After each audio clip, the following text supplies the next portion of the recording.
Hi everybody. I wanted to thank you for the opportunity to talk a little bit about how Sai Baba's influenced me from SSE all the way through. I remember my parents telling me, you need to go to SSE. It's not something that I always wanted to do growing up, but to this day, my best friends in life are from my SSE group from kindergarten. And I just have really good memories of me going to India.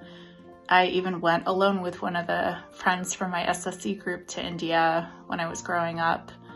And it was quite an adventure. So I really value all those times. And I think over all the trips and conversations and going to SSE, I started to develop this relationship with my internal voice. And I initially just asked in my journal yes and no questions, like, should I do this or this? And then I would kind of get guided intuitively on what I should do. And then it kind of went to having a dialogue back and forth where I ask questions about my family, I ask questions about work.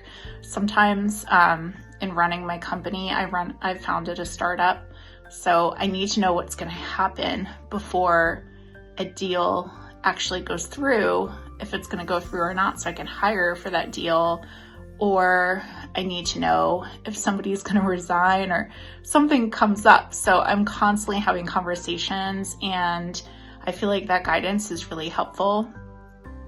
Oftentimes, I don't want to do what the guidance tells me to do. So it can't be my mind telling me what to do, because my mind always wants to do the easy thing. And then sometimes when I get guided to do something that I don't want to do and I don't do it, it becomes a little bit more difficult. So it's really hard to do some of the things that I get guided to do. But I guess the universe is very forgiving, where I'll get that lesson again and again and again until I learn it. And then I don't need to get that lesson again. So I feel really grateful for having my best friend be God and to be able to have these conversations, because in my company and at home, when things are always going up and down, it gives me this internal tool to reflect and manage all of the up and down emotions, but it also helps give a lot of clarity. And it's almost like I can't see into the future and know why certain things are the right thing to do. But then more often than not, when I follow that guidance and then 1 month, 1 year goes by, it all makes sense. Like I'm looking back at a perfect puzzle. So just kind of learning how to make God my best friend. So the biggest challenges I have right now are that I forget during the day. It's so convincing that I'm Heidi as a role in my company, and that I'm different from other people, but I'm trying to channel how really God is in all of my team members, and we're all in this together is one collective. And I think if I can remember that more often and remember each conversation, and they'll be less short and curt and more loving. And so I think there's a lot of opportunities to,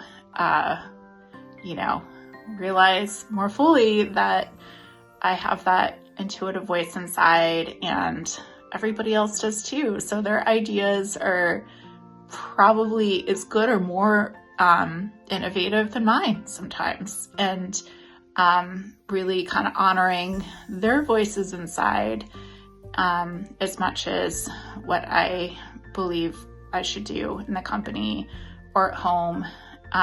So those are just some of my experiences so far, and I just am, trying to keep remembering through going to Sai Center every weekend with the bhajans that I'll kind of lose my way or need to recharge my battery, but then I get recharged and I'm like, Swami's really my best friend, like all of our best friends. And just kind of remembering that God's so loving, like we can keep messing up over and over again. God's still going to bring that message back to us or that lesson back to us, and so loving, like not punitive at all, just nudging us little by little in the universe to go the right direction and do the right thing. So all of that is really been helpful to me in my life.